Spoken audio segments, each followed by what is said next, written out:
Coming. I do see Mr. Esperoff, Smithy, is he coming?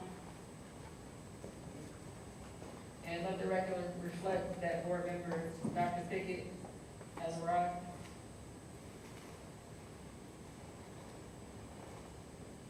David Esrati, 113 Bomber Street, Dayton. Looked for board docs a couple days ago. Looked for it yesterday. Shows up today. I would hope with a new superintendent that we can actually work on transparency and getting this up in time for people to observe and see what's going on. I've not ever been in the back end of board docs, but I do know from as a web developer that the attaching of constant PDF files as part of the way you're putting it in it makes it inaccessible to blind people or extremely difficult. A lot of the things, I open up a document, boom, it's just what could have been text. In order for it to be fully ADA compliant, you shouldn't have to click to see things on a separate page or a separate application. You are not reaching people you need to reach. It's not searchable. It's not easy to use. You pay a lot of money for this. There's got to be a way to do it properly so you could be able to read these things even on a phone. Because half the people using the internet these days do it from a mobile device. So that's the first thing. The second thing is, can you imagine in the middle of a battle, the general dies, and nobody knows who's supposed to step up into a position of leadership? No, that's not the way it works in the military. You always have a colonel standing by, and the colonel becomes the new leader.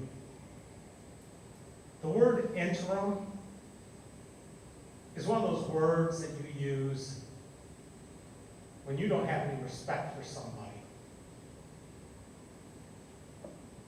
He is your leader. He's going to be your leader for the next year. Treat him as a leader, or why don't you quit? Please, if you can't make the man the superintendent on a one-year contract with true performance goals of what you expect from him, what you want him to do, what you want him to reach, that you can present to the community, measurable objectives, and have evaluations based on how well he achieves those, you're not doing your job.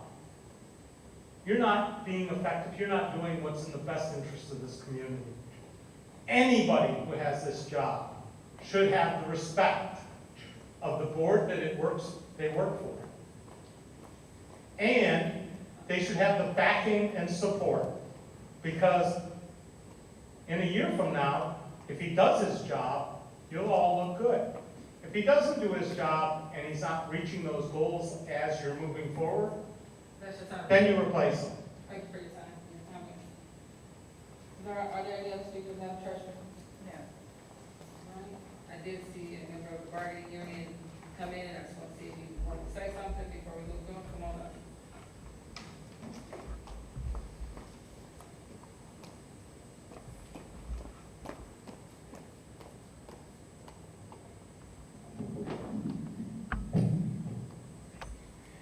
Good evening. Protocol's been established. Dr. Goodwine, Dr. Lawrence, all you board members, I am Maria Winfrey, President of Local 627 Transportation Drivers. Amen. Okay. Excuse me for a minute. What I want to discuss is we've had some issues these last 3-4 weeks. Payroll issues. Some of our drivers haven't been paid. Caused some issues dealing with arrears in their accounts and different things, but what I'm asking, those are the problems. Hopefully we can get it all solved and resolve the solution, but I also have a solution. When I come with a problem, I'm coming with a solution. We're asking that you can get us a payroll clerk at the transportation department. I'm not sure if the executive directors have put a proposal in yet. If they have, please, if you can, Madam Serves, to approve it. If not, hopefully their one will be coming forth soon.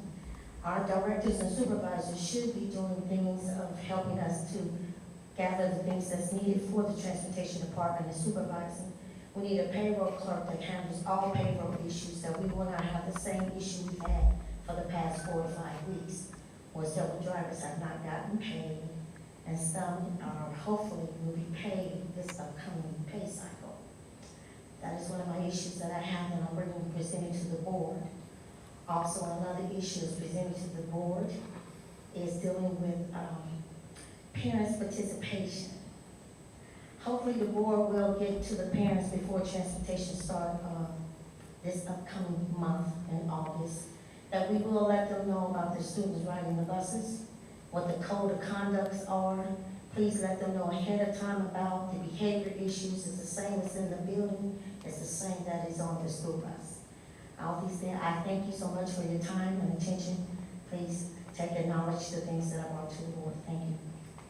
Thank you. As always, we appreciate you. I did have a question for you real quick. I mean, you mentioned stuff, I just want to make sure people know. You said that, the rules about being on the bus will be out there. Will those be available at the open houses, or is there something special that parents can come to, or how will they find out about this information? Some of those codes that I brought to your attention is in the student handbook. Okay? There's student handbook, those codes that they have, the behaviors that they have, or the issues they have, the codes are in our student handbook, but we can present you the ones that we have from Ohio Department of Transportation. And the ones we do have, that's in our listing that we use towards Ohio Department of Transportation, the same thing we have. So please, if we can, Okay. Thank you. you're welcome. All right. Dr. Lawrence, your first recommendation. I recommend approval of the following human resources item 3A. All right. Is there a motion? So moved. Is there a second? Second. It's been moved and properly second. Are there any questions? Seeing none, then we have a vote. President Goodwin, Yes. Mr. Oh, sorry. Let me change. I was saying.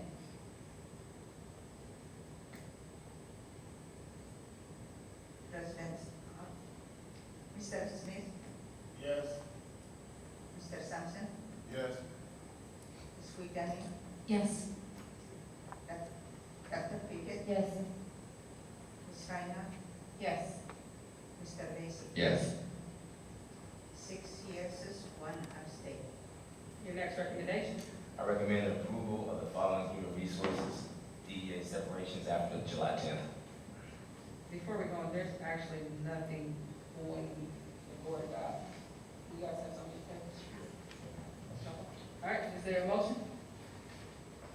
So moved. Is there a second? Second. Moved in second. I may have a question first, because it looks like this was actually on the last one too, guys. Okay. All right. Any other questions? All right, seeing none, Madam Treasurer, may I have a vote? President Goodwin, Yes. Mr. Smith, No. Mr. Sampson, No. Ms. Wiegany, No. Dr. Pickett, No. Ms. Reiner, No. Mr. Lacy, No. 6 no, 1 yes. All right, your next recommendation. I recommend approval of the following consulting services item 3C. Is there a motion? So moved. Is there a second? Second. Moved and properly second. Are there any questions? I have a question. Go ahead. How is it different from it was last Thursday? Is this the same number of consultants that we had before?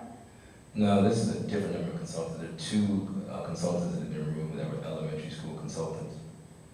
Which were MindPlay? There were two individual consultants. Okay. Yeah. And MindPlay was. which ones were taken out? Yeah, there were two. There were two. But, right, but which ones were taken out? Elementary school consultant. Yeah, there was a duplicate last week. But yes, MindPlay was taken out. Thank you. Are there any questions?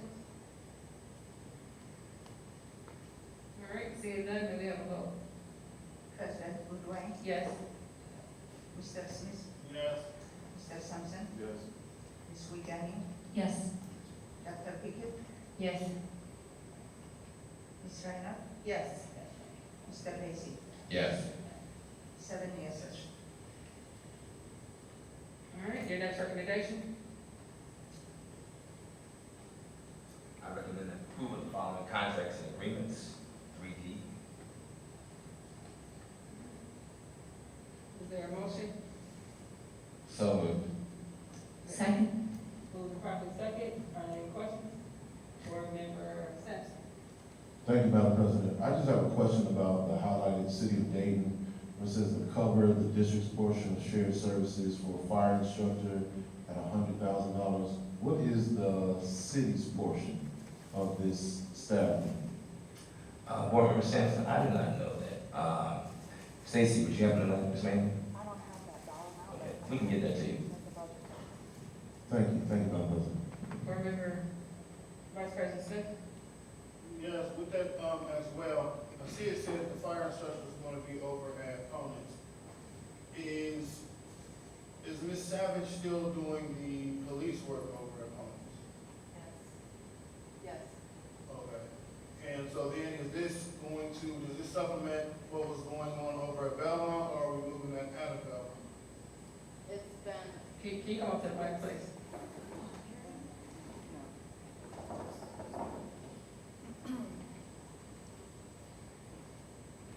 So the fire program was at Belmont. The instructor resigned after, I believe, the second year of the program. It was a really rigorous program. The kids were struggling. So a lot of the kids that were enrolled in that program really wanted EMT. So this past year, there was an EMT instructor at Conant's as kind of a standalone course elective. This year, it'll be a full pathway, so the instructor can work in tandem with the law enforcement instructor and have both public safety people in the same place. Okay, so students that take that, they'll take one course where they dive in all of these things, or they do something, police, EMT, or how will that work for them? I would have to look at the course offerings again, but I think there's some crossover between those pathways. One of the things that I think is important to note is that when a student goes through the Firefighter One program, they take an exam, which is really hard. And even if they pass the exam, they would have to go into the Dayton Fire Department, take the whole course over, and take the test over, which is kind of discouraging for kids. The EMT route, though, is really the way to go. If a student takes the EMT course in the pathway and they pass the test, they can become immediately employable, either through the Dayton Fire Department or a private company or a hospital or whatever. That's their foot in the door to the fire department. And at that point, if they want to stay on the EMT path as an employee, they can, or they can opt into firefighter pathway. So their kids are employable immediately after high school with an EMT certificate. Thank you. Go ahead. Thank you. Ms. Julie, I actually have a follow-up question that you may or may not know the answer to. What is it exactly, what can we do to reduce the barrier for the kids in the firefighter program so they don't have to go through the course again? Because that would be incredibly frustrating as a student to go through the program and have to go through it again. What is it exactly? That's the rule at the fire department in the city of Dayton. So maybe there is some further conversation. That's why, with the city for leadership. a student, it feels redundant. Yeah. City of There's no Dayton only. incentive. Other districts, fire, don't What? care. Sorry, what were you saying, Ms. Julie? For the city of Dayton, that's the process, that even if our kids succeed, pass, they have to do the course and the test over again. Okay, So it's just very frustrating for them. thank you, I appreciate it. Yes, ma'am. Ms. Dooley, before you go, I don't want you to have to come back up. So, you said this will be going on at Conant's. what all now will be the offering for students that have this interest at Belmont? There is not one. Are students able to take the classes, if they have an interest in it, is there a way for us to work to allow them to shift over to phonics, not necessarily have to leave Belmont? If there's room, I think at my last check, there were like 5 seats left in that EMT pathway. So, I mean, certainly that's something that I can take my direction from Dr. Lawrence and from you all. Okay, I have one more question for you. About how much time do you guys need to find out what the city's portion is of this contract? Could that be discovered tonight? I don't know. Do you have that original contract, Ms. Kidd? Okay, so I'm just gonna ask if we could just pull that one item, we voted on after, just get that information. It's still to be voted on tonight, does anybody have any objection to that? Okay, Thank you. all right, are there any other questions? Go ahead, Board Member Ryan. Thank you. I have a question for our interim superintendent. Dr. Lawrence, I assume that the yellow highlighted City of Dayton item is new from last week. Is there anything that is not on this list of contracts that was on the list last week that we should be aware of? Yes, there was a contract on the list last week for MindPlay. It was for almost $750,000, and I asked for it to be removed. Okay, and that's the only thing that has changed, is these 2 items? That was the only thing, 2 things I asked to change. Okay, thank you, I appreciate it. All right, are there any other questions? Go ahead. Dr. Lawrence, do we know or can we get a number of the students that are serviced by Thrive Therapeutics? And then also, if that number goes up, if there are some changes, if there are more students that need to be serviced, then would that not to exceed have to be raised, or we have to come back and do a separate contract? Ms. Copeland, can you answer that? So the first question, how many students, I do not have that Keep information. talking to the mic, please. Yeah. So the first question, how many students, I do not have that information, but I can get that. And then what was your second part of your question? So with that, and because just looking at the amount and saying, if we have more students that need services, would an increase of students fit under this amount, or would we have to increase that amount? The piece with this too is that they can bill Medicaid. So if I'm a Thrive counselor and I can bill Medicaid for $500 and the whole thing is $600, they actually only charge us $100. But it's hard to tell if we're gonna need more or not. We have new enrollments every single day. A lot of our kids come to us with a lot of needs. And so whatever they need, it's our responsibility to get it. So I don't know if that's gonna be enough or not. I can look to see historically if we've had to increase it in the past for you and get you that information. That would be good. That's my concern too, is understanding that we do have a lot of students with a lot of different needs and making sure that their service is fidelity. Yes. Appreciate that. Yep. Thank you. Thank you. I guess 1 second for Member Simpson. If you all refresh your screens, you can see the contract now for the position for the City of Dayton chair position. Go ahead, Board Member Simpson. Thank you, Madam President. Dr. Lawrence, with the adjustment for MindPlay, what is the thought or what would be the plan for the layers of intervention that the scholars were receiving through MindPlay? What is the idea for replacement, if any? So the idea isn't necessarily to replace it. I had extensive conversations with principals, teachers, folks in curriculum, and the idea is that we'll focus on Tier 2 and Tier 3 intensive instruction. We know that to be able to help us move kids and remove some of the computer support and just do more teaching and learning, kind of like back to the basics. And so I had a conversation today with all 17 elementary principals, and overwhelmingly, they were supportive that we need to remove some of these computer barriers and get back to some of the basics of teaching. Thank you, Madam President. Thank you. Any other questions? Okay. I just have a follow-up question, because if we're going to be doing that, do we have enough teachers, a ratio of teacher and students to be able to do that? So currently, we had a discussion today with the elementary principals as well.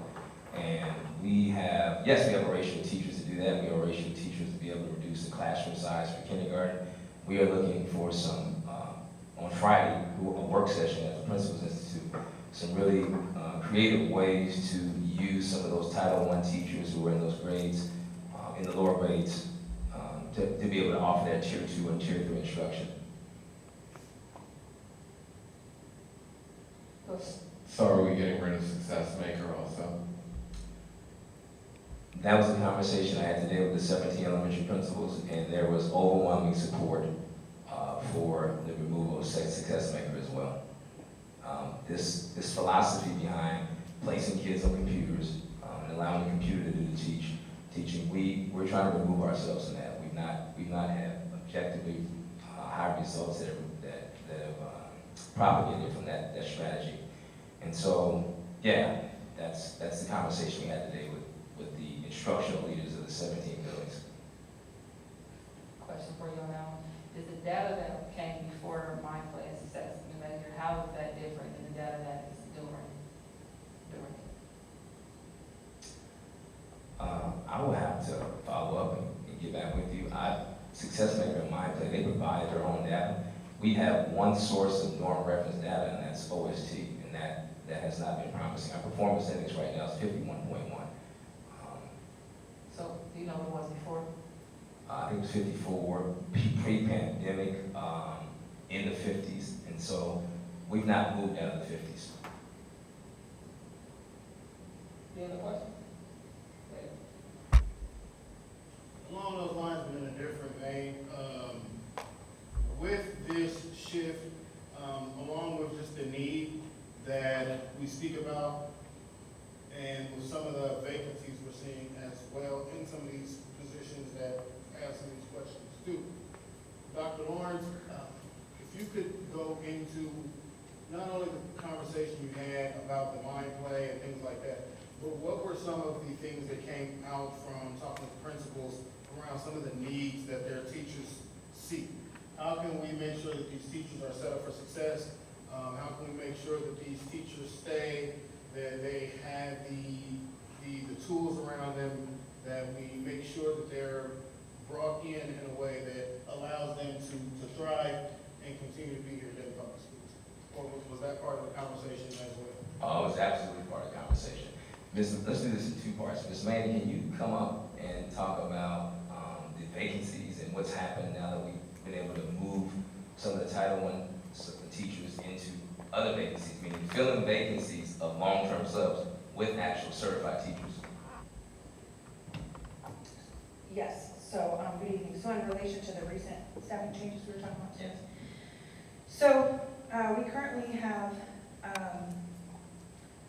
210 licensed teachers in district that are filling positions either within a double teaching classroom or another position that's not directly teaching students in a classroom. So it's a support position filled by a licensed teacher. Those 210 we are going to directly put back in our classrooms in grades 1 through 3 with one teacher per classroom without the double teaching model that we've been implementing so far. We currently have, for DEA positions only, now this includes teachers and a couple of nurses, but approximately 180 vacancies. The estimation right now in rough numbers, without looking at each individual and their licensure, what it allows them to fill, but those first, second, and third grade classrooms, there's approximately 100 of those, so that will take 100 of the 210 that are displaced teachers, and then the remaining 110 teachers that are licensed, we are attempting to fill in the 183 teacher vacancies we have with their current licensure.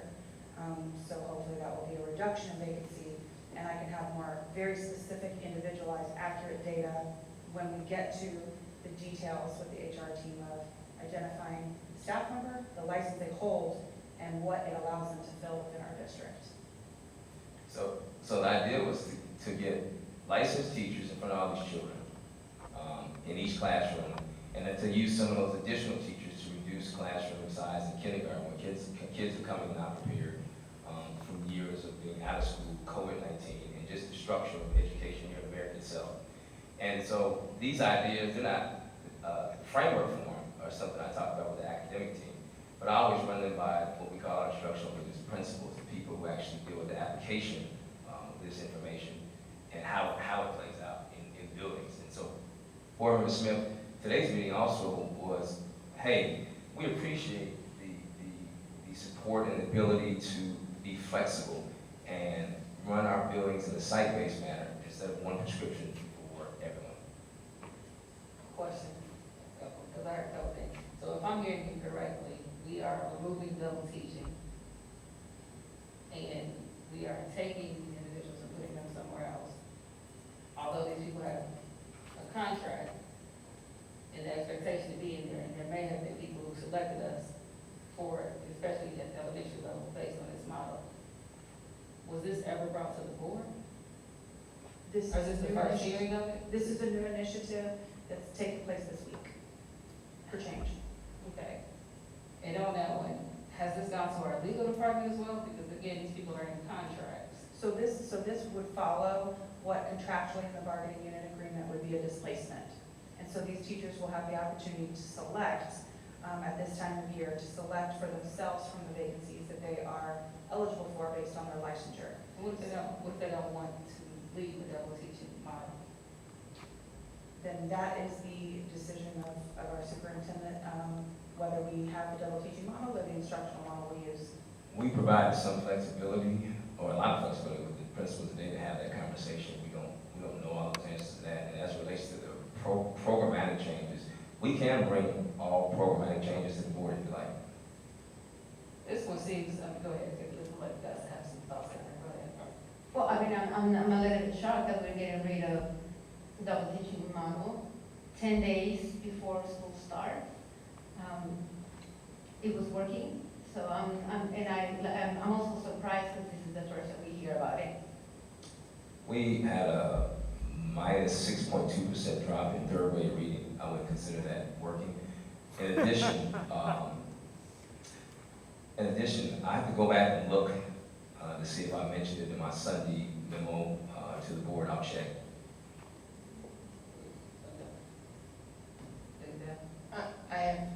I will echo some of the concerns that have been raised here today. I'm concerned because, meeting the benchmark for third grade reading guarantee is the most crucial benchmark as an indicator for success in children's academic lives. And we have really done a good job through the double teaching model, not only relieving these teachers of a great deal of the incredibly hard work that they have, but cutting the student-teacher ratio in half. And now we're going to be putting the ratio back to those levels and increasing the burdens on teachers that really need to make sure that they have all of the tools and ability to give these kids the best chance to succeed before third grade, before they hit the third grade reading guarantee. That really concerns me. I don't believe that it was in the email summary that you sent out earlier, and it does. I'm caught aback too to hear about this today. I think this is a big change that shouldn't happen 10 days before school starts. I understand the need for change. It's very concerning for me. As it relates to the discussion about prior data and the success, we like to present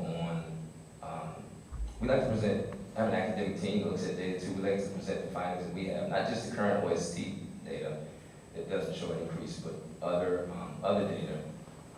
And I think that, I think there's a space for us to present if you will not at some point in the future. I mean, respectfully, I think this is an opportunity for you to say, I think 10 days is not enough time to dig into the data and make this change. Let's look at it one more year, look at the data, do the survey, really dig deep into it another year, and maybe have this conversation in a few months. I just request the data before the double teaching model and the data during the 2 years of it, please. The academic data, Yes. yeah, I will pass that information on. Any other questions? Dr. Lawrence, what has been the consensus or opinions given to you from the principals about the double teaching model?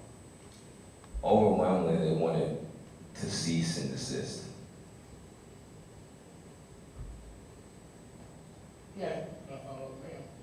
And And have you or anyone in that circle spoken to the teachers who have been involved and gotten some of their feedback? The principals have spoken to the teachers, and informally I had passing conversations. It was difficult to find teachers who supported. They supported the idea of co-teaching, not double teaching. So co-teaching means that you actually are teaching the same subject in the same room with one teacher as the primary, the other serves as the secondary for tier 2 and tier 3 instruction. Same subject, same conversation in the room. The double teaching is 2 different subjects with 2 different teachers talking at the same time, with the kids with the partition between them, and young children with a lot of stimuli going on, with teachers, adults talking back and forth, kids talking back and forth. And so teachers thought, hey, relieving class size is great, but not teaching the same subject is the pushback that I heard. Appreciate that, City Madam President. I have a question. How are we gonna communicate, or how have we, it sounds like you guys have started working on this, how is this being communicated to parents who would be impacted because their children are in the 1st and 3rd grade? So the Human Resources team has started the first step in the process. We've notified the Teachers Union president, who is on board as of today. And so we're identifying which staff members are impacted. And as far as communication to families and parents, I would assume that from the building level principal, there will be some sort of communication. We are right now compiling the staff members that are involved, and then we're going to work through the process, which involves a sorting by seniority date to ensure that we go by contractual agreement, that teachers get to select their teaching classroom of choice. Does anyone have still questions on this one? Go ahead. Did we talk to our union leadership about this? And were they able to talk to their union members and get information and talk about, I mean, I'm hoping that this is not the first that teachers are hearing about it right now. Have those conversations happened? I very much value our union leadership and the collaboration that we have with them. I've spoken with Neil Mahoney about this. He's currently on vacation in South Carolina with his family. We spoke before he left, and he himself is in favor of it because most of his members are.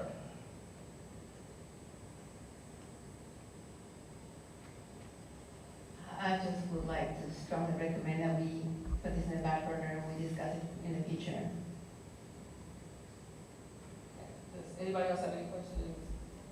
Go ahead. Thank you. I spent a decent amount of time in the buildings last year observing some of the education that I saw going on. And I think that a lot of our teachers were doing great work, or as good as they could with the double teaching model, but in my observation, I think they were making it work, but not necessarily something that was real comfortable. That was just an observation.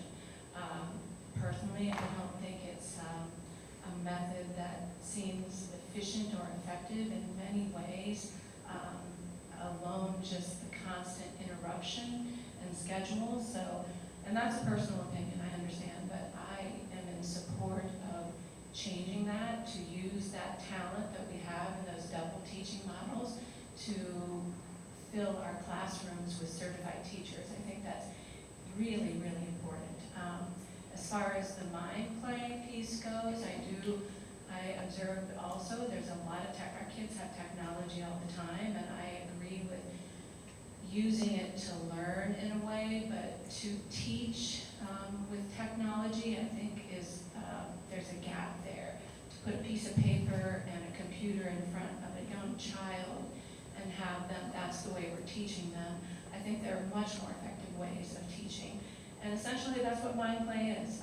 It's independent, it's like, so I am in support of, change is hard. I understand that, and change is hard on an organization, and communication should certainly be available for all of us, and I understand that, but I do believe now's the time to make the change. I think that we're starting a new school year, we have a new interim superintendent, and I think that we should allow the work to be done in a way that brings about the change that's needed in the district. So I strongly support the change, so thank you for hearing me in that. Appreciate you.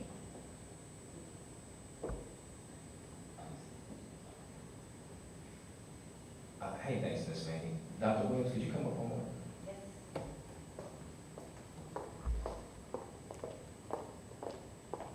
Hey, from a curriculum standpoint, could you give some feedback on the double teaching? Absolutely, and thank you for giving me this opportunity. I'm a researcher, I'm a curriculum person. I taught for 20-some years. I've taught third grade through college. I've taught private schools, public schools, so I've looked at curriculum in many realms. I'm also a researcher. I research everything. There is no research behind the double teaching model, none at all. As far as effectiveness, if you look at the past 5-6 years, as far as growth in the district, I haven't seen that at all. And it's very sad. Research-based, if you're looking at curriculum, I mean, I could go on forever. Everyone knows that. I could go back 100 or so years to John Dewey. We could talk about project-based learning because that was the method that really worked. We could talk about the 50s and 60s and how things altered, how there was a fight over a factory model of education and curriculum and a fight over project-based learning. Because the factory model is to create workers. That is the whole realm. It's not to create thinkers. Project-based learning is to create problem solvers and thinkers and kids that can go out into the future and into the world and discover and change things like they're doing now. Our educational system, the way it's been working the past forever, doesn't work effectively for the kids today. If you're looking at kids today and you're talking about kids on screens, you're talking about kids interacting, you're talking about kids getting bits of knowledge instantly, they're on YouTube and that's old for them. I mean, they're on all of these other methods. So if you're looking at research today and what can effectively help kids, you're talking project-based learning in STEM. You're talking kids being interactive and working with the different disciplines. You're talking about disciplines not being separated by math, social studies, science. We don't separate things. Where in the world in a regular job are you going to separate these different topics? It's not going to happen. You need to have that experience and understanding from the beginning, because I can guarantee that elementary kids can learn STEM, they can learn high literacy, they can learn Dr. Tatum's multidimensional reading model, they can learn all of these elements because we've seen it. For the past 2 years, Sharon Goins and I have worked with the LEAD program, which we started the summer before last. Their progress, their development, their excitement, if you want kids to want to come to school and be a part of it, and we need to build that culture and community desperately, you're not going to do it by sitting them down in front of a computer or sitting them down in a classroom where 2 people are talking at the same time, where most of us could not function. I was in many, many, many classrooms and buildings this year, and that is not a method I could function in. And with a lack of research supporting that, I don't consider that a successful method. Everything that should be produced in schools that I would bring to you focuses on research and knowledge. And our research is there that we need to move forward. We've known that for over 100 years. We need to move on. STEM came out in the 60s with NASA, all of that. That's the way of the future. Engineering, design, computers, IT, IA. So if we're really going to turn things around, that's really going to create an amazing opportunity here. Because it astounds me that we've known this forever, and how many schools are actually doing STEM? Project-based learning? Not many, because it is a little bit more difficult. It's giving up some of that control in the classroom, that I am not the sage on the stage, you're not sitting there in little chairs and I'm teaching you. It's interactive, it's hands-on, it's the way the world works. And if we can change and really pivot to that and really embrace that, it's going to be amazing. And if you want to talk about teachers and the dual teaching, no, it's not working successfully for them as well. That's nothing we're both doing right now. If we could table this conversation so there's actually something for it, because that's currently not an agenda item at the moment. But if you have one more thing, so go ahead. Yeah, so, I mean, I don't disagree with you. I think project-based learning is fantastic. That's not the discussion that we're having right now. And, you know, I would just say, I understand the difficulty that we had when we were implementing the double teaching model, but all of my kids went through essentially double teaching in elementary school, and they thrived in it in the Montessori classrooms, which is the same thing. And it wasn't two teachers talking at the same time.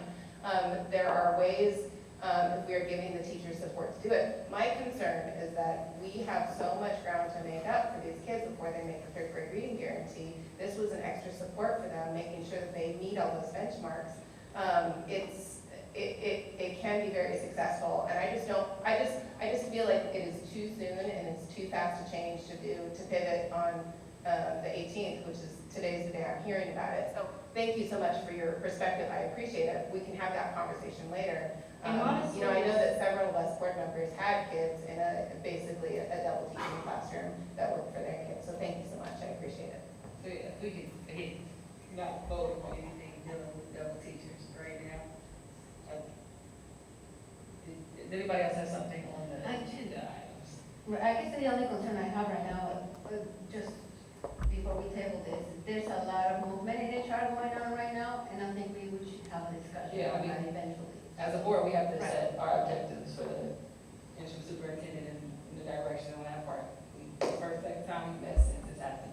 But again, on the current agenda items, I have one question for you on the contract that was on here. There are two numbers in here where one is 50,000 annually and the second one is 100,000 annually. So is it either of those numbers, or is it 150,000, or is it 100,000? If you go back to your screen and look on the contract.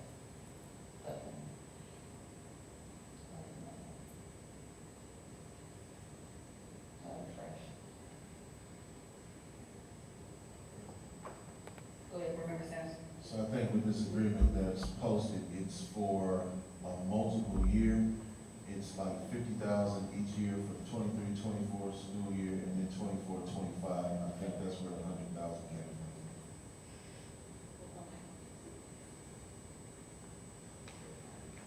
All right, are there any other questions?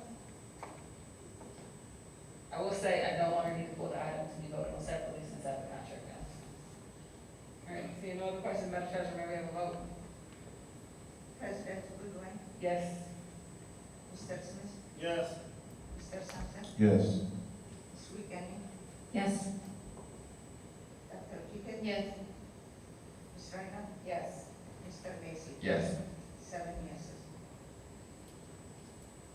All right, your next recommendation? I recommend approval of the following resolution to author. I recommend the approval of the following resolution of the Board of Education to authorize incentive payment to certain employees. Is there a motion? So moved. Is there a second? Second. Are there any questions? Move properly second. Are there any questions? Seeing none, then we will vote. President Goodwin, Yes. Mr. Smith, Yes. Mr. Sampson, Yes. Ms. Wiegany, Yes. Dr. Pickett, Yes. Ms. Reiner, Yes. Mr. Lacy. Yes. 7 yeses. All right, does that conclude your recommendation? No, I recommend approval of the following resolution, cloud extension letter. All right, is there a motion? So moved. Second? Second. Moved and properly second. Are there any questions? I mean, if we're cutting back on computer, do we need to consider, Well, this is the cloud service of it, not the actual computer agreement. okay, all right. All right, any other questions? Seeing none, then we have a vote. President Goodwin, Yes. Mr. Smith, Yes. Mr. Sampson, Yes. Ms. Wiegany, Yes. Dr. Pickett, Yes. Ms. Reiner, Yes. Mr. Lacy. Yes. 7 yeses. Thank you. Does that conclude your recommendation? President Goodwin, that concludes my recommendations. All right, Madam Treasurer, your first recommendation. I recommend the approval of temporary certificate of estimated as reviewed last week. So moved. Second. Moved to second. Are there any questions? Seeing none, then we have a vote. President Goodwin, Yes. Mr. Smith, Yes. Mr. Sampson, Yes. Ms. Wiegany, Yes. Dr. Pickett, Yes. Ms. Reiner, Yes. Mr. Lacy. Yes. 7 yeses. All right, your next recommendation. I recommend the approval of the fiscal year 2024 temporary appropriation as reviewed last week. So moved. Second. Moved and properly second. Are there any questions? Seeing none, then we have a vote. President Goodwin, Yes. Mr. Smith, Yes. Mr. Sampson, Yes. Ms. Wiegany, Yes. Dr. Pickett, Yes. Ms. Reinhardt, Yes. Mr. Lacy. Yes. 7 yeses. All right, your next recommendation? I recommend the approval of temporary advance as reviewed last week. So moved. Second. All right, any questions? Seeing none, may we have a vote? President Goodwin, Yes. Mr. Smith, Yes. Mr. Sampson, Yes. Ms. Wiegany, Yes. Dr. Pickett, No.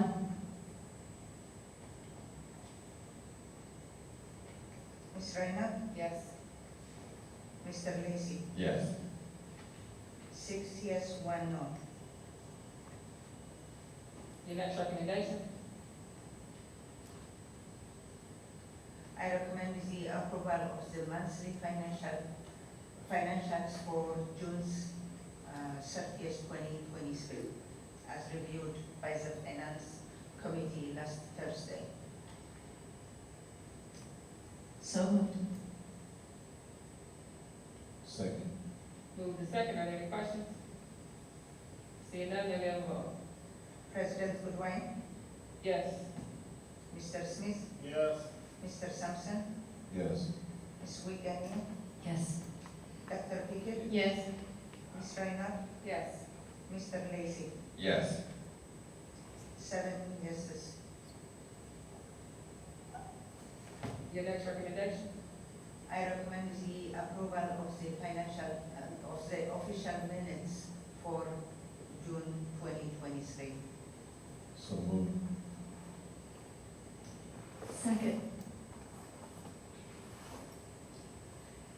Moved and properly second, are there any questions? Seeing none, may we have a vote? President Goodwin, Yes. Mr. Smith, Yes. Mr. Sampson, Yes. Ms. Wiegany, Yes. Dr. Pickett, Yes. Ms. Reinhardt, Yes. Mr. Lacy. Yes. 7 yeses. Your next recommendation? I recommend the approval of the purchase requisitions. Is there a motion? So Yeah. moved. I'd like to vote on some separately. Okay, I need a motion for it. Purchase rep, okay. Then we'll vote on. So, it's moved, can I have a second? Second. Second, okay, can I pull a couple items separately to be voted on? Go ahead, board member, please. Clark Schaefer Hackett. My family has, I have a brother that's a retired partner. Okay. And Council of Great City Schools. Okay, thank you. There any, I'd like to have PowerSchool pulled based on our business and technology meeting today.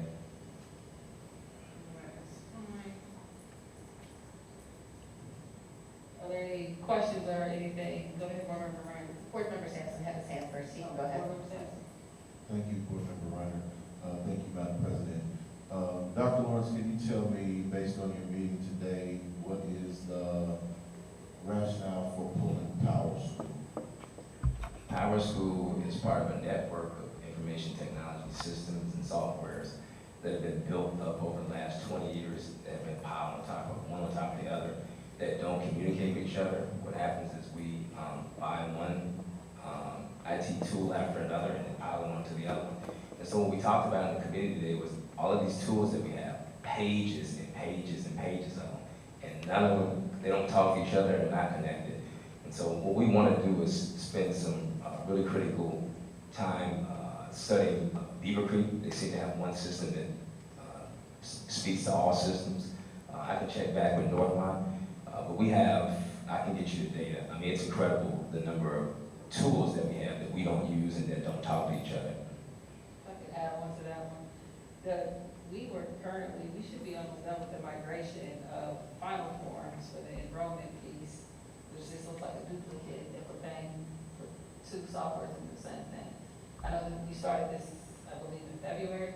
I don't know if anyone here knows where we are in that process for that, but, if we can find that out too, because I know the final forms is supposed to also be replacing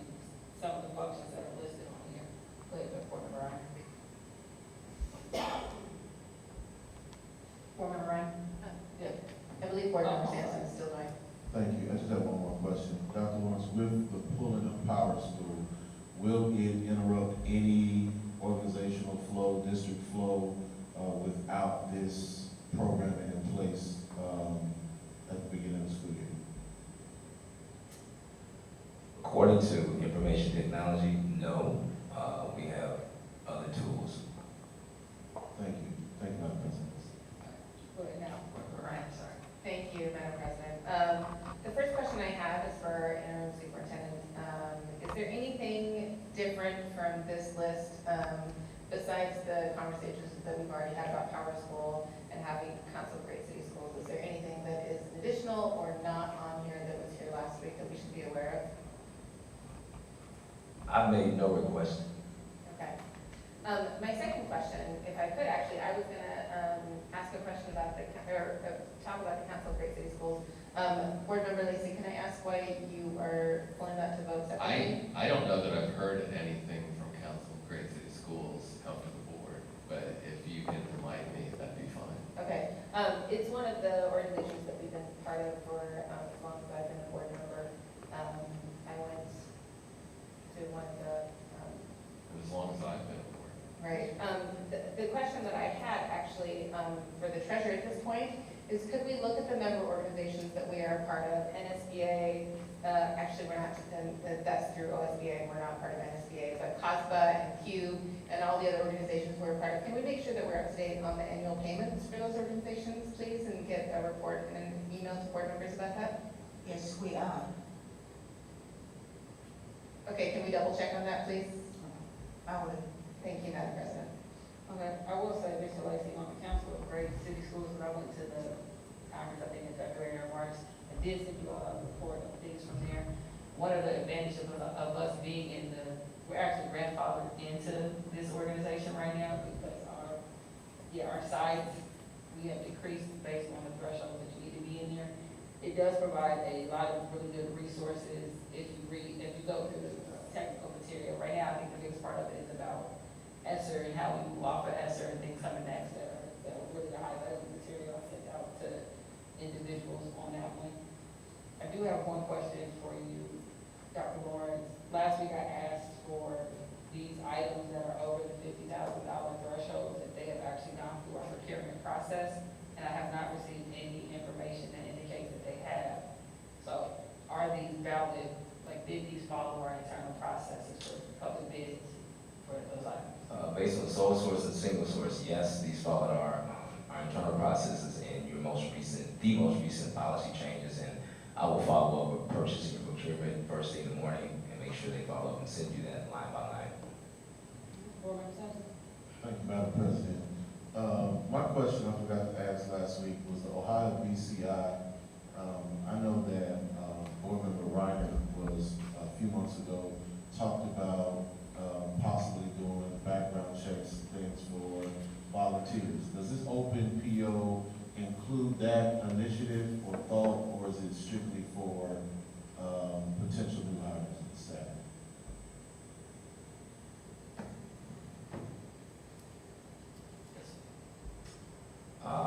It is for volunteers, and I can give a chief, right, to see if there are any additional addendums for staff. And while I have the mic, I'd like to make a brief comment about, I think the agenda, the board memo that I sent on Sunday night, I attached central office transformation and how you change central office. That actually comes from the Wallace Foundation. So we use the Wallace Foundation's research for a lot of our work. Thank you, Madam President. Go ahead, Vice President Smith. Now, first off, Superintendent Lawrence, could you talk about what are we doing with the TeachDown software? What are some of the things that we plan to help our staff with as far as this software? What are some of the plans to kind of integrate this in a way that, like I asked on the other thing, helps our teachers use tools in a successful? I really support this software. I'm going to ask Ms. Coulter to come up and talk about it. So I actually reached out to the Council of Greater City Schools to find out what they use low incident classrooms. And so those are our students with very severe disabilities, and they usually take the alternative assessment. And so this curriculum is going to change the curriculum that they currently are using, which is unique. And so with TeachTown, it's an amazing program, it's an amazing software. There are materials, the total amount of $679,000. It includes the software, it includes all the materials, and it includes a very in-depth training package for the teachers. And so how they're going to roll that out this year is it's kind of go to teachers in 3 parts. All of our 3 PD days, and in between those PD days, there's going to be in-person coaching in their classrooms so that they can have questions answered, do some modeling lesson for them, so TeachTown's going to come in and do that. There are sessions lined up for principals to support them and any questions they have. And then there's also the in-between. So in between PD days, in-person coaching, there's also virtual for them to answer any questions that they could have. Quick follow-up. With that, are there plans to allow the paraprofessionals to also join in that training as well? Yes. They'll be playing a big part in discussions. Yes, sorry to cut you off. We did just talk about that. Yes, we talked about on the PD days having the paras join the teachers as well, so that they can learn the software and join small groups and assist kids whenever they can. And then lastly, in this process, how have any of the teachers and paras been involved up until now with TeachTown and then getting them transitioned from Unique? Have there been any conversations around that whole process? Yes, not with paras, but with teachers. We did this at the end of the school year. We had demo lessons or demo multiple times during the school time. We did it during the tiered like bell so that everybody would have an opportunity. And it was open to all of the teachers. We opened some for principals as well, just to give us feedback. At the end, there were TeachTown was there to answer their questions, and all of the feedback that we had received was, this is going to really help us. Unique, just in our opinion of Unique, just had some academics. TeachTown has transition, they have social emotional learning, and there's 3 tiers so that the teachers can really, when a student's ready, maybe not ready for gen ed curriculum, but ready for more, they can use the next tier with them. And so all of our feedback so far has been really good. Appreciate that information. I don't have anything else. Are there any other questions? All right, seeing none, we have a vote excluding the 2 items that were related to. President Uguicoin, Yes. Mr. Smith, Yes. Mr. Sampson, Yes. Ms. Wiegany, Yes. Dr. Pickett, Yes. Ms. Reinhardt, Yes. Mr. Lacy. Yes. 7 yeses. All right, now we have a vote on the 2 items pulled. Oh, we're not discussing them? Oh, put it. Thought you already talked about it. Okay. You said you was on other companies. Go ahead. Okay, well, no, on Council of Great City Schools, we were not grandfathered in. How, We are grandfathered in. We can't. if we were not grandfathered in, how many members, how many students would we need to have? Like 40,000? Yeah. Okay, so this is an organization of 40,000 more kids. Okay, you're saying they're helping us with ESSERs. Now, every district in the country gets that. No, They're helping us with information about it. they give you a lot of information on. They give you various information topics. about ESSERs. Okay, I just think it's an organization that's built for 40,000 plus. So what's the average size of the district in the Council of Great City Schools? I wonder. So, if I may, so if I recall correctly, the last time I attended one of the conferences, it was over 76 of the highest population urban school districts in the country. And it was really helpful for me to get information about a lot of the same things that we deal with. Actually, interestingly enough, I attended a bunch of sessions about DLL services. This was prior to the international school being proposed, so it gave me a better foundation for understanding some of the needs for the international school. I think we have a lot of organizations that we're a part of that have been very helpful for me personally. This is actually something I wanted to discuss later on the agenda. I found the information from that to be very, very helpful. There's a lot of ESSER information, but a lot of the things districts across the country are dealing with. You know, we are so siloed in a lot of ways. I don't think we communicate enough with the things that we're doing in our district that are similar to other districts. There's a lot of research that I've done and networking that I've done with people across the country in different districts that are in some ways very different from ours, but in more ways we are more similar. It's been incredibly helpful for me. So that's just my personal context. So. And I'm sure we do have, our district does have a lot in common with New York and LA and Chicago. But this organization, they're going to be, they're going to bat for bigger districts. That's where they're going, that's who they're going to bat for. So I mean, I think we can get information from organizations that serve smaller districts, and that's basically why I would vote no on this, that's all. Any other questions, comments? And you said we were gonna vote on, You want to vote on separately? I would appreciate that. So I was planning on abstaining from the clerkship for Okay, let's do the first. I'm not opposed to the clerkship for We'll do the clerk one first and then the regular, council seats go second. Okay. I didn't say it right, but you know,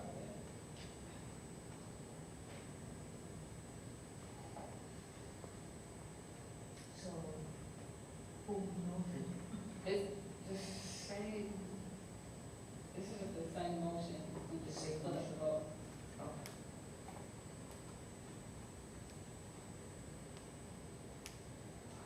Shall I go? President Goodwin, Yes.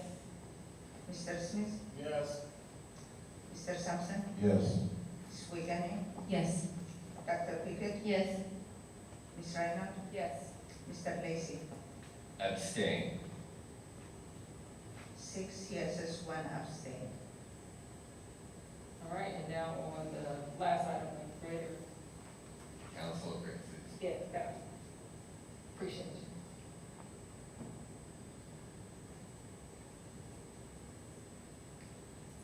President Goodwin, Yes. Mr. Smith, Yes. Mr. Sampson, Yes. Ms. Wiegany, Yes. Dr. Pickett, Yes. Ms. Reinhardt, Yes. Mr. Lacy. No. 6 yeses, 1 no. All right, your next recommendation?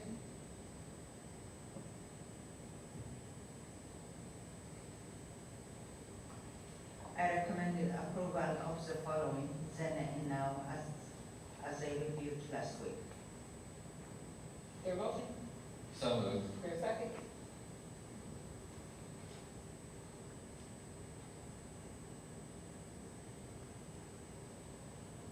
A second. Good, all right, any questions? Seeing none, may we have a vote? President Goodwin, Yes. Mr. Smith, Yes. Mr. Sampson, Yes. Ms. Wiegany, Yes. Dr. Pickett, Yes. Ms. Reinhardt, Yes. Mr. Lacy. Yes. 7 yeses. Thank you. Does that conclude your recommendations? Yes. Thank you. Okay, I recommend approval of the following board member expenses and reimbursements. So moved. Is there a second? Second. Move the second, are any questions? Go ahead, board member Ryan. I'm just curious which of the board members is attending the NSBAQ annual conference? There you go, board member Sampson. Thank you, appreciate it. All right. Any other questions or comments? All right, seeing none, may we have a vote? President Goodwin, Yes. Mr. Smith, Yes. Mr. Sampson, Yes. Ms. Wiegany, Yes. Dr. Pickett, Yes. Ms. Reinhardt, Yes. Mr. Lacy. Yes. 7 yeses. All right, thank you. We're on to closing comments from board members. Board member Sampson. I don't have any comments. Thank you, Madam President. All right, board member Wiggany. That was quick, I wasn't prepared, but okay. Anyway, thank you to everybody who came out. Yeah, everybody left a little bit. Thank you to everybody who came out this evening. I'm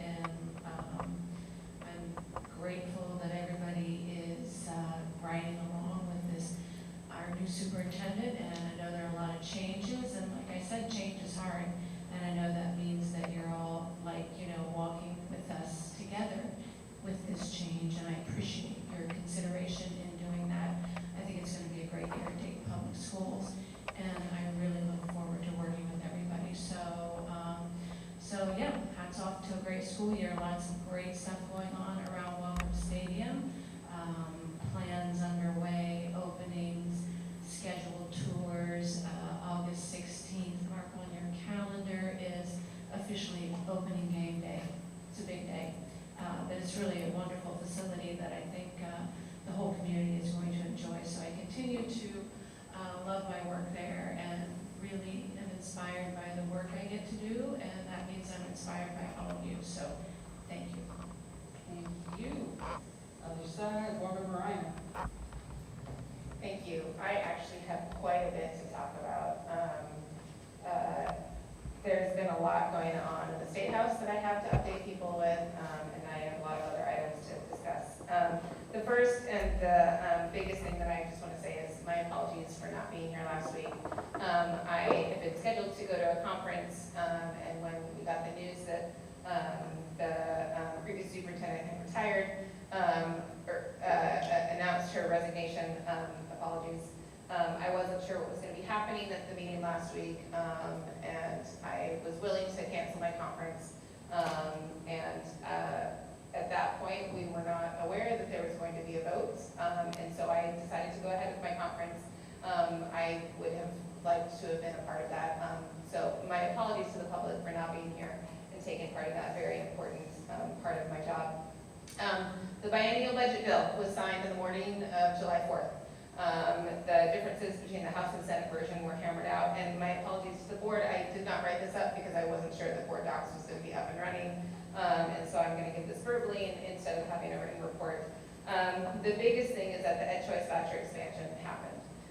This is devastating to public education in Ohio. It's a cost of $825 million more in addition to what is already being spent on vouchers, with no additional assessment measures, report cards, financial reporting, or auditing stipulations that are attached to the expansion. There is more money being attached per child in the voucher system than there is in the public education system. It is a travesty. I think it was an astoundingly bad decision on the State House's part. The State Board of Education was stripped of all of its regulatory powers and moved to the governor's cabinet. The most concerning thing, which is not part of the biennial bill, but I wanted to mention it, is the Senate President, President Huffman, expressed some verbal support for, since we are expanding the Ed Choice voucher program, there are a lot of areas in the state of Ohio that do not have non-public schools. And so the Senate President proposed that we use state money to build non-public schools in Ohio so students can use those vouchers. It is a dereliction of their stewardship.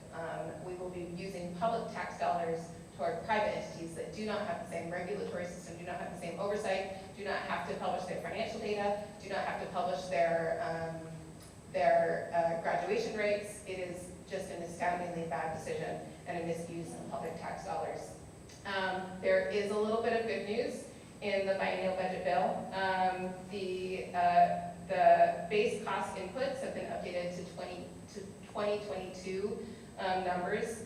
We were behind by a couple of years, and so all the calculations, and I'm sure the treasurer can echo my relief that the base cost inputs for all the calculations have been updated. We need to make sure that we update those regularly, though. This is good news for this year, but in a couple of years we're going to be in the same boat. There's funding for a comprehensive study for economically disadvantaged students in the bill, which is good. I would also put a caveat on that. I hope we will be taking those recommendations from that study and implementing them within our public education system. There's an amendment to the third grade reading guarantee. It will permit promotion for students who do not pass to the fourth grade, as long as there is a process for parents and administrators and teachers to have a conversation about where their student is. And as long as they go through that process, students can be promoted to the fourth grade. There's a lot of controversy about that idea, but it is more beneficial for students to be promoted along with their peers than to be held back. It's more detrimental for students to be held back. So I think that's a good thing. The bill also requires the Ohio Department of Education to provide reimbursements for lunch and breakfast fees for all reduced price meals. There is an increase to the teacher base salary, which is great. The bad news on that was the minimum teacher base salary was $30,000, and now it's $35,000 a year. That is not a lot. our teachers deserve so much more than that. Even the initial proposal, which is $40,000 a year, is, I don't think, enough for our teachers. I would love to see the state really value its teachers and put a lot more money behind that, and to increase that base pay.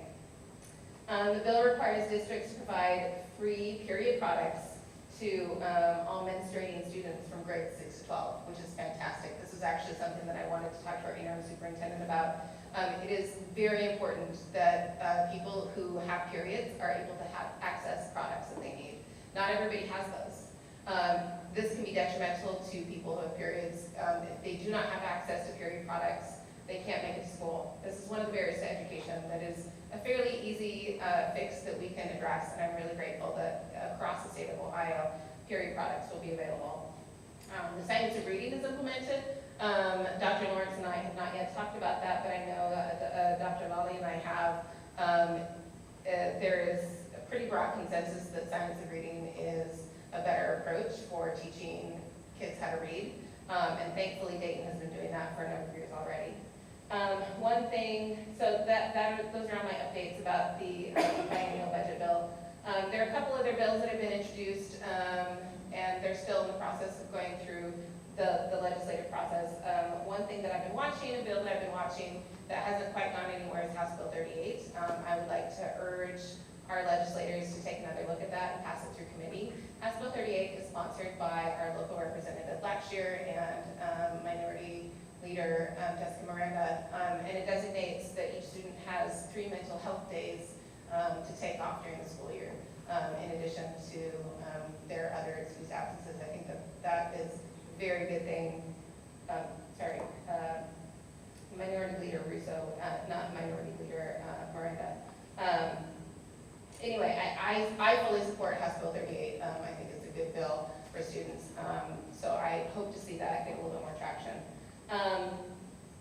Some updates from OSBA. There's the OSBA Capital Conference, November 12th through 14th. I hope to see other board members there. That's always a good opportunity for us to gather with other board members and superintendents and treasurers across the state. The Southwest Region Executive Committee meeting is August 8th. That is a committee through the OSBA that I am a part of. I'm proud to serve in that. The problem with that meeting is it also occurs as the same night as the review meeting. So I'm feeling a little bit conflicted. I've missed a couple meetings because of work conferences and vacation, and I want to make every effort to make it to board meetings. And then there is a budget analysis and discussion seminar on August 1st that I will be attending virtually to get a better hold on the state budget bill. I wanted to give a report for the conference that I just attended, which is the California Association of Black School Educators. Fantastic conference. This is the 3rd year that it's been going, and I was invited to attend, and was really, really, I was really moved by some of the things that I heard and that I learned at that conference.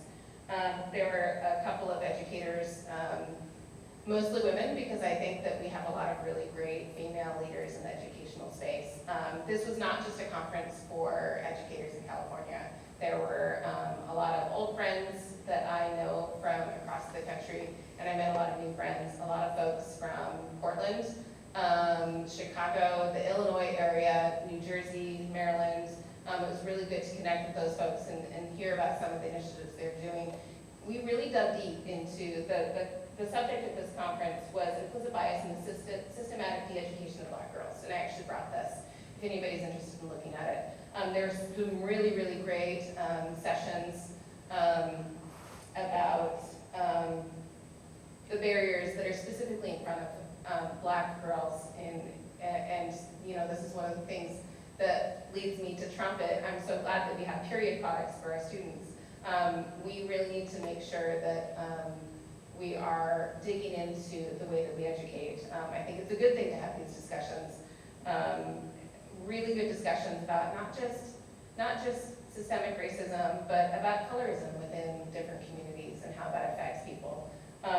There was a great session by Aisha DeWitt about how race intersects with gender in terms of attendance, which I've already mentioned. Virginia McCotter-Jacobs, who's the executive director and CEO of NSBA, gave a really great speech. I would love to talk with board members more about that later. I thought it was a really, really fantastic use of my time, and I'm really grateful that I was able to do it. I wanted to mention that I spoke with some people from the Skilled Trades Union. There was a camp, a summer camp for DPS students, a carpenter camp. And Senator Sherrod Brown came out and visited the students. It was a really great opportunity for DPS students to get exposed to the carpentry trade.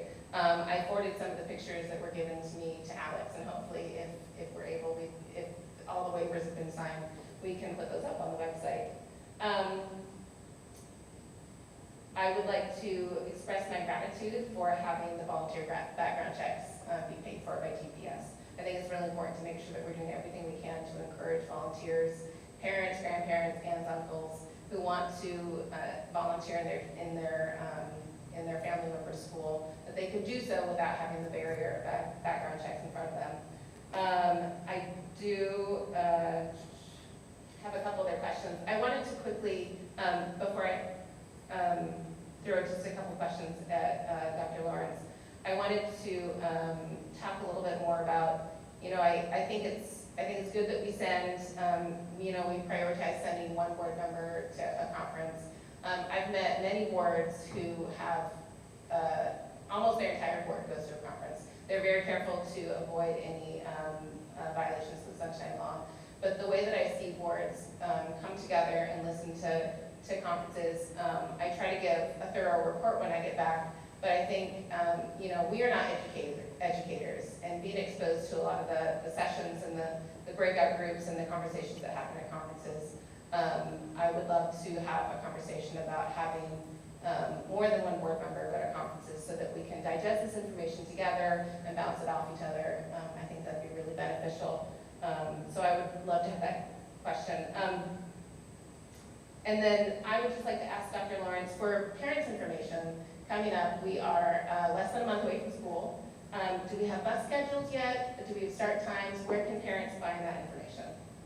The information should be on the website, and yes, we have bus schedules and start times. Actually, Dr. Lally said it before she left.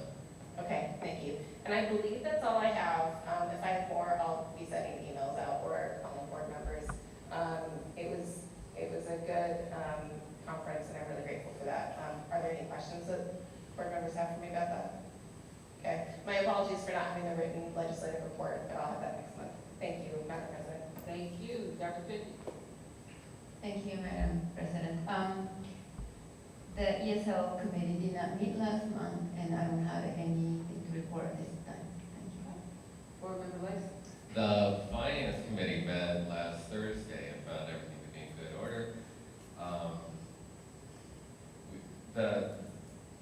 I just had a couple more questions in that discussion of education that I thought was going so well. And I understand that we had to vote and get on with what we were doing. I wanted to ask, and this is, I'm not exactly sure, I wanted to ask, when our students take the OST exam, do they take that exam by computer, or do they take it on paper? I'm getting a head shaking yes for computer, okay? So they do that so they take math and language arts and science and history on a computer.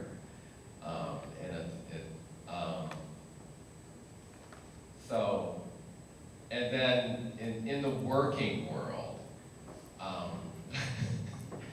if you're going to do math or language arts type of work, I'm not going to ask the question, but I do know as a CPA, you're going to do that on a computer.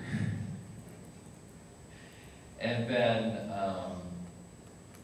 I understand there's no research on the double teaching model since we pretty much invented it, but is there research on student-teacher ratios and having I'll say this wrong, a lower student-to-teacher ratio? Is there any research that says that's beneficial?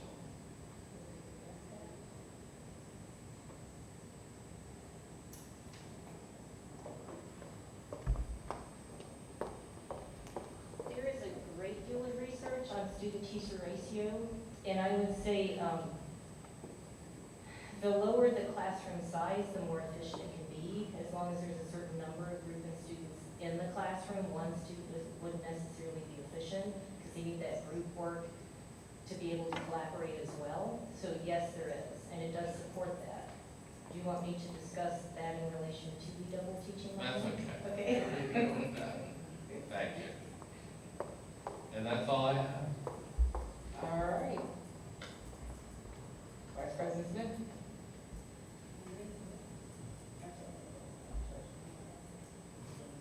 Madam Treasurer? We reconciled and closed the financial statements of the district as of June 30th, 2023, successfully, with a positive financial outlook of the district. It was very good look.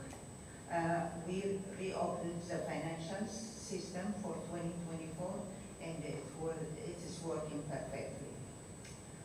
The biennial budget was approved. It's a good news for DPS.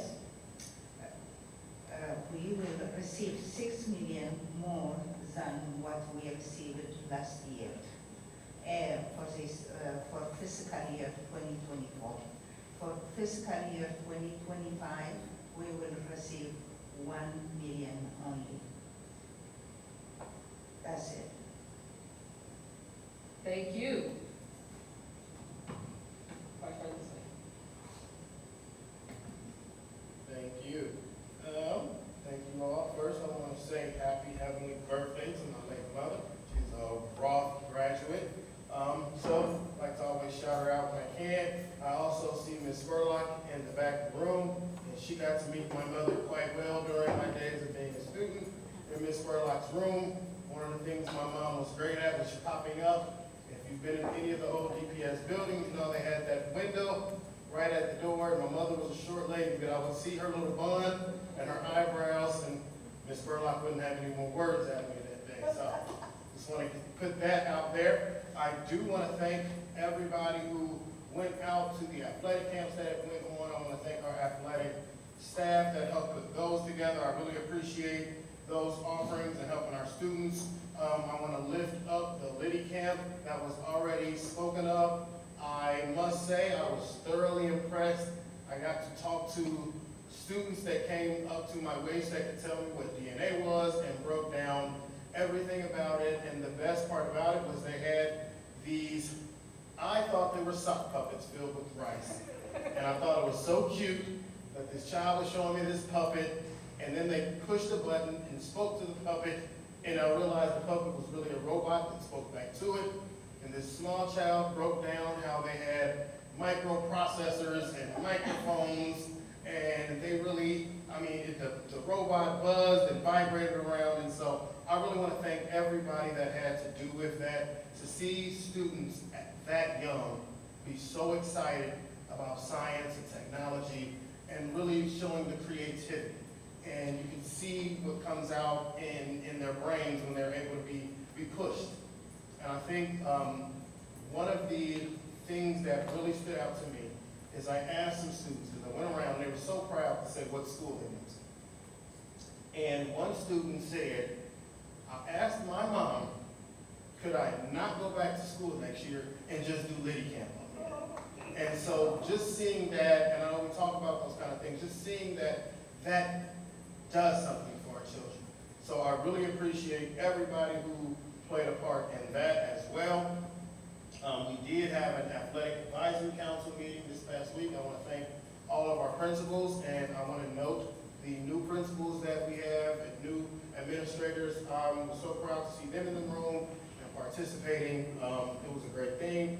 Also, if you go online, you can check our Hall of Fame nomination portal. It's open. I want to give a big, huge shout out to our PIO team. They are very, very, very thorough and efficient and move on it. It's a great page up. It can really show you how to do those things. And I've just seen some great conversations with people from different eras of this community. And I feel great because older people in our community come up and tell me about, classmates I had in the 2010s, and I don't want to tell them I was out of school for 10 years by then. So I'm so grateful that they think I'm young, but then the younger kids think I came out in the 90s and 80s, so it's a trade-off. Lastly, I want to wish Dr. Lally well in her future endeavors, and I also want to say congratulations to Superintendent Lawrence and how grateful I am to be able to work with him at this moment. And I want to lift up one of the things that we don't talk about a lot in this area or in education is that when I thought about it, there aren't superintendents that are in these seats that come from this area. And when we talk about what you can do in your life, we always say you cannot be it unless you see it. And to understand that in this role right now is somebody who actually sat in the seats that our students sit in now. That is something that I can't kind of just overlook. I really thought back in my head of the superintendents I had when I was in Dayton Public Schools. They weren't from Dayton. So people would have to come in and learn the community, and then they would leave the community.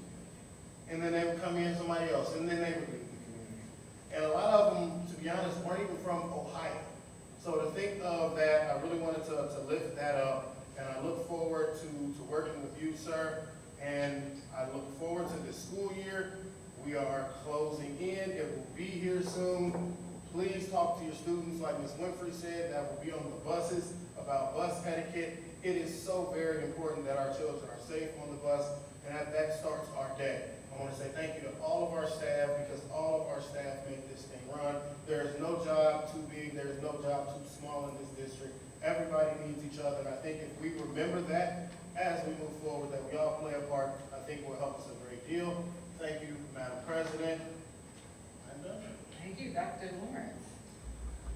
That kind of changed my comments as board member, Vice President Smith. I appreciate that. I attended McNary Elementary, Westwood Elementary, Drexel Elementary, Jane Addams Elementary.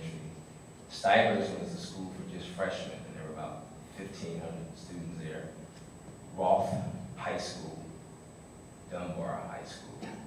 And my father sits right out there on that wall, 1957, died about a year and a half ago. My sister is in here. She tragically died from an aneurysm in Chicago in the 91 picture. My other sister is in here, 1986, right in front of me. And I'm in here, 1984. And I would just say to the community that any changes I make, I'm from here. I've been here. I care about children deeply, and certainly keep supporting me with your prayers and comments, which are amazing. Kids from when I taught at Meadowdale, we are so glad to see you there. Kids from being an assistant principal at Stivers, we're glad to see you there. Kids that I taught at E.J. Brown, they're now in their late 30s, which is shocking to me. We're glad to see you there. So I thank you for your support. And also, I'm engaged in earning my commercial driver's license with Dr. Goodwine. She and I are showing up Welcome State. Ride the bus every day. Not like that. Yeah, 6 to 8 o'clock. I want folks to know that we will be on the road at some point, and look out. Thank you. So I am not going to do second reading today because I feel like board docs has been down and people haven't gotten to see the policy, so I want to say that if you guys have any objections to that. I actually have a couple questions about the policies that were for first reading, so I'm actually really glad that it's gonna be. Yeah, something it's because actually- do you want me to raise those now, or do you want me to Go ahead. wait? Okay, so, my first question was about, GBU. I'm scrolling, hang on. So this is, final GBU, relationships and fraternization. Does this include board members in it?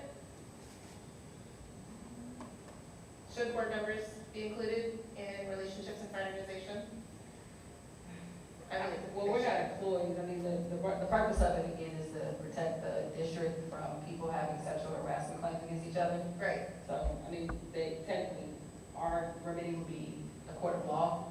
So not I mean, necessarily. I think that board members, not, between board members, between direct reports, between employees and board members, I think it's I think important going down, to yes. explicitly include those. So we can add those. What happens, I mean, there should be a reporting process for if there is an improper relationship between board members or direct reports, or employees. I think that's important. These are our values, and I think that would be an important thing to add in. The same thing is for file JM, which is, I'm gonna scroll again. Student staff relations. Yeah, I think it's important to include board members in that as well too. We need to make sure that we are acting with all propriety and professionalism in everything that we do. And I think showing that level of professionalism from the top down should include board members explicitly. It does in other districts. Any comments or anything from anyone? Okay. So yeah, these will be added next month to the policy review. So please, community and actually staff members, these policies apply to people who work here. So please definitely take a look at them, and if you have any feedback on anything on them, they are housed in the superintendent's office, so check those out. So I have a couple comments I'd like to make. I do want to talk about a couple things. I definitely appreciate everybody up here for carrying the meeting on, because I was definitely on deathbed at our last meeting, and everybody up here just made it go smoothly and had us moving. So I do appreciate my colleagues for that piece. I do want to note some of my voting pattern in the past, because I'm getting questions about them, and I feel like, you know what, people voted for me, I should share some of the reasons I voted the way. At our special meeting, when I voted no on the assistant principals, my vote was based on, we had qualified individuals in our district who submitted for a position, and they weren't granted the decency of an interview. To me, that is wrong, because I think we have to value our individuals in that way. Luckily, we have put some policies in play to, at least again, as we talk about really building our own internal culture and lifting up and giving people opportunities to grow here, that individuals who are qualified in our district will at least be granted an interview and an opportunity to compete for job openings. So that's the first one for me. On last week with the interim superintendent appointment, I abstained from the vote for the same logic, because I argued for myself, the week before, again, the internal candidates should not be looked over.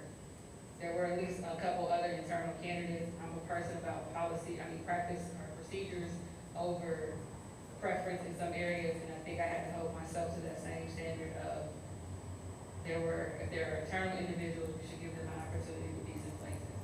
I say all that, I'm very excited about Dr. Lawrence, because I've been working with him for the last year, and he is an amazing individual. I said I was gonna go get a CDL, he met me up at the DMV next, and we're both now in this process. So the interview here, my abstention is not against Dr. Lawrence, it's my integrity will always come first in this position, despite any pressure from individuals outside of here. If I argue on one side, I'll do it for the other side. I also want to say too, that as we move forward, I want to congratulate Dr. Lally on her new position. I am always in support of any person in this district at any level who finds something that is better suited for them. I never want to be a barrier or a person that talks down on you because you decide to do something else. And I think it's great. People find what works for them. Best of luck to you. This district is going to continue to move forward, and I hope that the individuals who are here, the same way I am rooting for Dr. Lawrence to be successful in his role, I am rooting for every person in this district to be successful in the roles that they have right now. When you all are successful, the district is successful.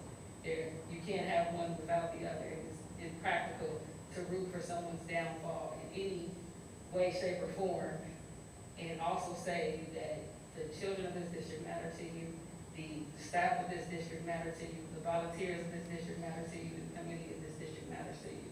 So I hope that people will give things an honest chance of actually being able to work and to speak and to talk and to put these collaborative ideas out. I'm also hopeful too that as in our training that we're going through, I've got a lot of respect for our transportation team. A lot more than I had going in, because I really didn't realize how much our individuals do to have some of the jobs that are not necessarily as an educator, meaning a teacher educator. And it's a lot of respect just when you just see someone else's life and you actually step into their shoes and you see some of the things they go through. My trainer is incredibly patient with me because I am not a great driver. And there is parallel parking. I was so happy when I was 16 that was not a part of the driving test because I would have never passed. So to now see that someone is teaching me how to parallel park a big bus is amazing. And I mean, the woman should get, like Adrian, she should get amazing everything because, you know, I barely could do that in my car. But I'm out there at Welcome, you're making it happen week after week to make that go. I do want to say, I don't know what the future of this district is. At this moment, yes, we did appoint Dr. Lawrence as an interim. Doesn't mean that he won't be the superintendent. It doesn't mean anything. It means at the moment, that was the best decision that this board as a collective made. This board has also not stated or made any deviation from our commitment to involve our community in being a part of deciding really who holds the permanent position in this entity. It is the same way that every day we are all on display and we are all judged by our actions and judged by how we treat individuals and how successful we are. I believe that it's still going to happen for us. I believe we will know sooner than later if the board does intend to do a full-out search or if the board just decides to go forward with where we are right now. But we haven't made that decision as a collective group. It is my hope again that I know with anyone, like with our new superintendent, there are some individuals that have a different path with him. There are some individuals that have a great path with him. Give him a chance. Give him an opportunity to be judged and graded on who he is in this moment, of who he is in this time and space. The one thing that you can give everybody is grace and an opportunity to be who they are today and not who you met them years ago. Every day, right now today, one of my former teachers sits down in the audience and she hates when I tell the story of how I dropped her class because, you know, I mean, it was a lot. Like, it was a lot. And like, right now we call it mental health, but at 16 going to Colonel White, it was stress. She was stressing me all the way out. But a 16-year-old me versus a 37-year-old me, I have grown a lot to go. Like, I probably could have just slept it up, talked a little bit more, and not went to the tertiary class I went to that I don't even know what we did in that class. I did. It's okay, and I'm okay with that. But yeah, so I asked that. I mean, I continue to echo that. This board has been one of the most embracing and open with hearing from our employees, our community, our team and everything. Continue to lean on us, continue to talk on us. I saw a policy recently at a McDonald's that was a no quitting policy that they implemented, and under the no quitting policy, they said no one can quit without talking to somebody from management because the majority of problems can be resolved if you just go have a conversation about it and give us an opportunity to do something like that. Public education is a hard field to go into. It is difficult because the world changed. We all know that. Work with us. Give us an opportunity to be and continue to grow in the way that we're going. We've got some great momentum going, and I'm just hopeful that with time, people will continue to gel together in ways that makes us a place that people want to work at, that people want to retire from, that people are excited when they get that offer from the district. We have the ability, and we have the momentum, and we have the opportunity to really grow as an organization, and grow as a family, and grow as humans together. So I thank you guys for indulging my rant. Let me check my notes to make sure I didn't forget anything.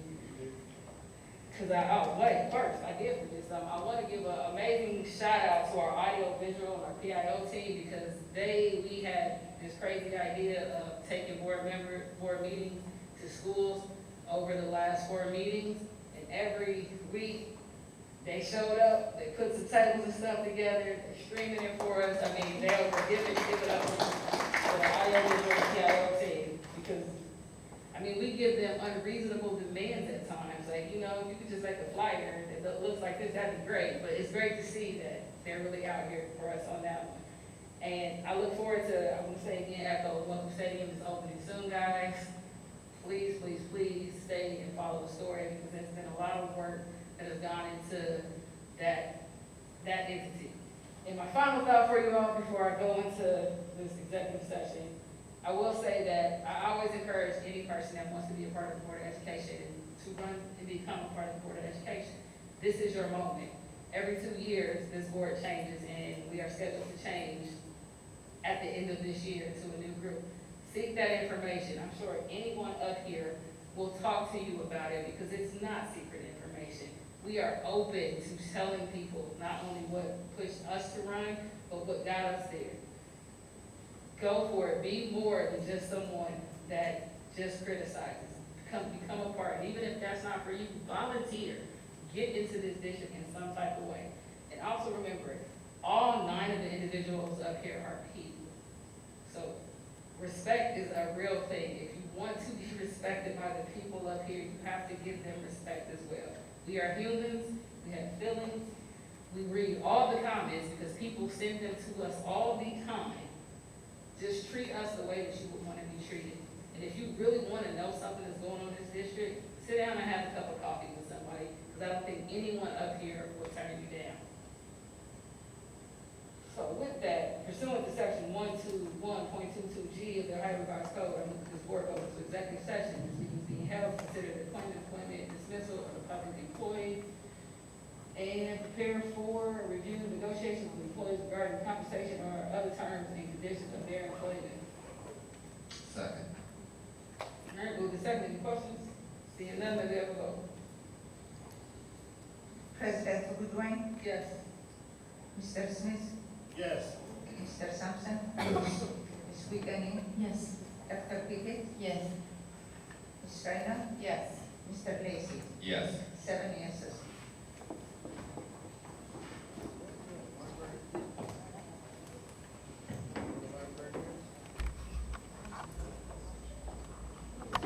Time is now 7:45 p.m. We'll see how long they take.